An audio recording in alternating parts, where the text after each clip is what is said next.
So just where then does France go from here? The question on the lips of the people of France after the fall of Michel Barnier's government yesterday after just a few short months. In the next hour or so, Michel Barnier is set to meet with President Emmanuel Macron, where he's expected to hand in his resignation.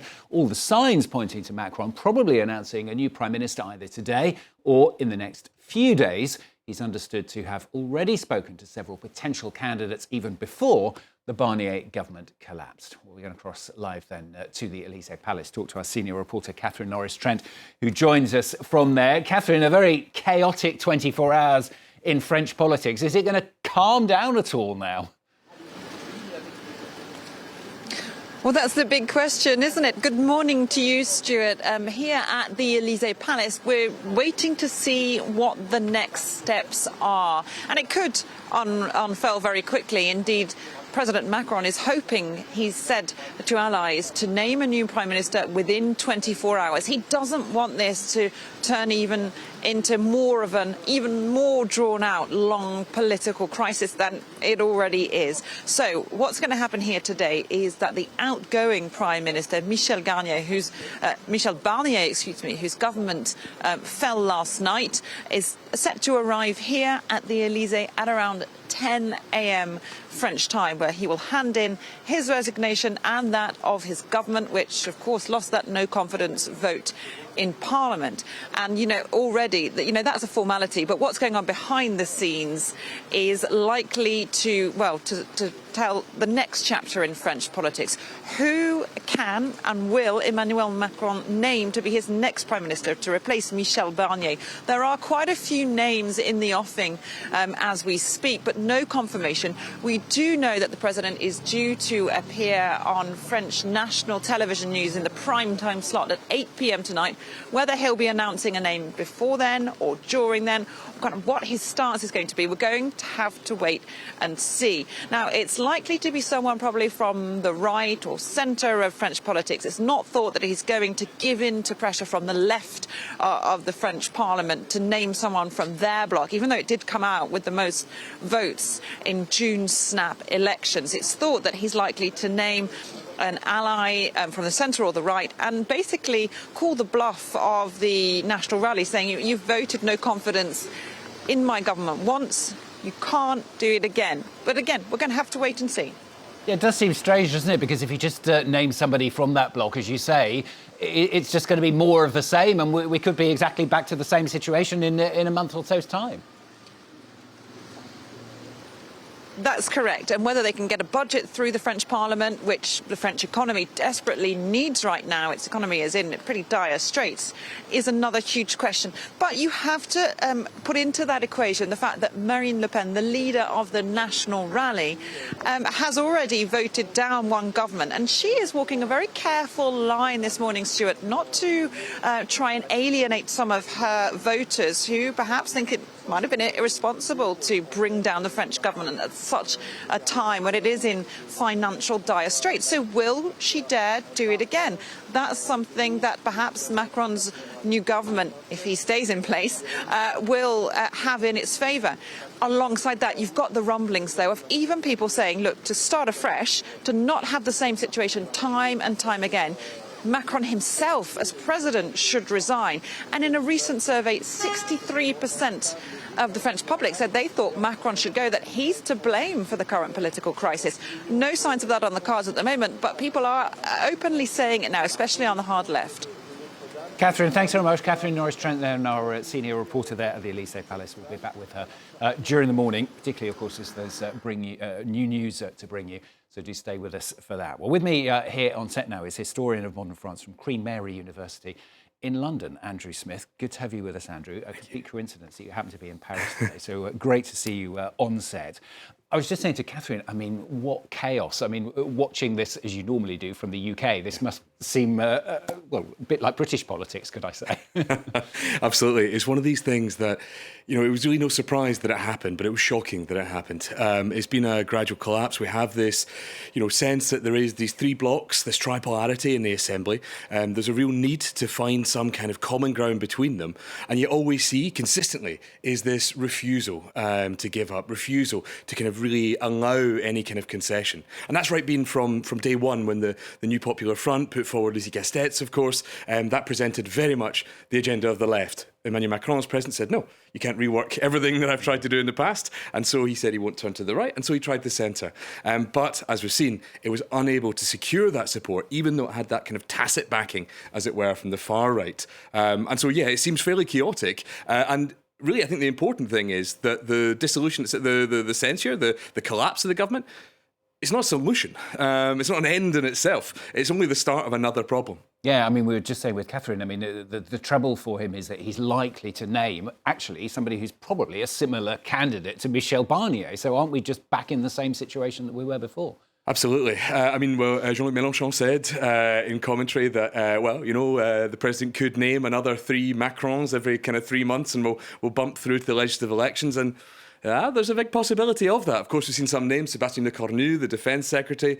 You could look at other people like François Bayrou, of course, his big beast centrist ally as well. There's really going to need to be some sort of concession. Of course, like famously, it was Pierre Mendès France that said that, to govern is to choose. But to choose is not simply to magic the world up as you want it. It's to rank priorities, to give things up. And there's really a need for that kind of thing right now. And so it seems like there are 2 big options. One is, as you say, is to continue as is, to try this model before. We've already seen Marine Le Pen and the far right to say, actually, we may be open to crafting a budget if we have our kind of hand on the steering wheel, as it were. This is unpalatable for the centre, especially now that they know they speak with forked tongue, as it were. However, they could look to the left as well. We know that's unlikely. We've seen that before. But there are signs coming from the Écolo, from the kind of the more centrist PS, that there is maybe some work to be done if they could reunite the Republican arc, if they could rule out 49.3, that kind of government measure in Parliament. And so there's potentially something to be done there. That's much less likely, I think. And as you say, much more likely we'll see the same song again, I think.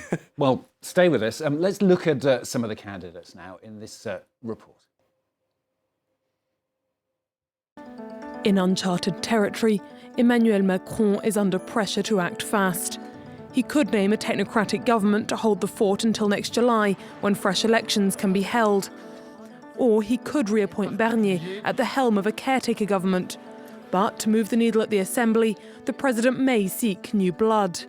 The name Sébastien Lecornu has been on many lips. His political DNA is right-wing Republican, but he served as defence minister under Michel Barnier, Gabriel Attal and Elisabeth Borne, weathering many a storm, and becoming part of Macron's inner circle. But how would he break the parliamentary deadlock? Then there's Bruno Retailleau, also from the Republican Party, appointed Interior Minister in September, with a promise to restore order and toughen up on migration. His appointment will be a sharp right turn, but he might command the votes of those 125 National Rally MPs who have held the Barnier government to ransom. François Bayrou, on the other hand, president of the Democratic Movement and a staunch ally of the president, has been mooted as a centrist option. But can a member of the presidential coalition shift the balance in Parliament? Or might Emmanuel Macron look left? Former socialist Bernard Cazeneuve is in the mix, a man who quit the party immediately when united with other left-wing forces for the 2022 elections, and who denounced the formation of the New Popular Front coalition this year, a shift right that cost him the support of left-wing lawmakers. Lucie Castet, who is the New Popular Front pick over the summer, stands, in her own words, ready to govern. But the president didn't entertain the idea for long even then. Emmanuel Macron held nearly 2 months of talks this summer before appointing a prime minister, but an overturned government must leave, and France expects a budget by the end of the year. Yeah, Andrew, it's strange watching those names go through, because you look at each name and you think whichever one he picks, it's going to annoy 2/3 of the parliament, isn't it? Yeah, it's the search for a Goldilocks government in a parliament of bears. There is not much in terms of viable options. And so it's a real challenge. The creativity may be to look left. It might be to try something new. We know that when Macron didn't appoint Lucie Castet, he said it would be a government that would fall instantly. Well, what's to lose except that record for how long it lasts? So there's an option there to try. It would make sense as well to go back to that same government, that same coalition, effectively, in trying an old hand. I mentioned Bruno Retailleau there. His politics look maybe palatable to some on the far right. Maybe they might get some support there. But if anything, I think the far right have shown, they've tried, they were, encouraged after the vote not to applaud, not to seem triumphalist, not to seem like they'd won anything, to try and present it as a kind of justifiable motion, this long attempt to seem reasonable. But I think what they've shown again is that they are not actors that can be dealt with, that can be trusted, that can work with in Parliament. And actually one of the reasons the Barnier government fell is because of that reliance on the extreme right. And I think that's really got to be a message to Macron. And that this cannot be a coalition that works. It's never going to find its own kind of créneau, its own little notch in Parliament. It can't work like that, I think. There's one other big elephant in the room, if you like. What does all this mean for Emmanuel Macron? I mean, what he did in the summer obviously doesn't seem to have worked, and a lot of people say it's been a disaster for him and for his party. But also, does it mean he has to go? Well, I think, first of all, it doesn't mean he has to go for sure. There is no constitutional imperative that says all of a sudden the president has to pack his bags. Of course, because the last time the government fell, we had in 1962, that was, of course, when the referendum to secure the direct election of the presidency took place. And so that means that there is this kind of direct channel, this direct connection. He has been elected. He's still within his mandate. He can weather this out. He may not want to, but he has essentially, he's exhausted his main kind of weapon in his arsenal at the minute, the dissolution. We can't have another one of those until another election in kind of June, July. We can't see that coming out.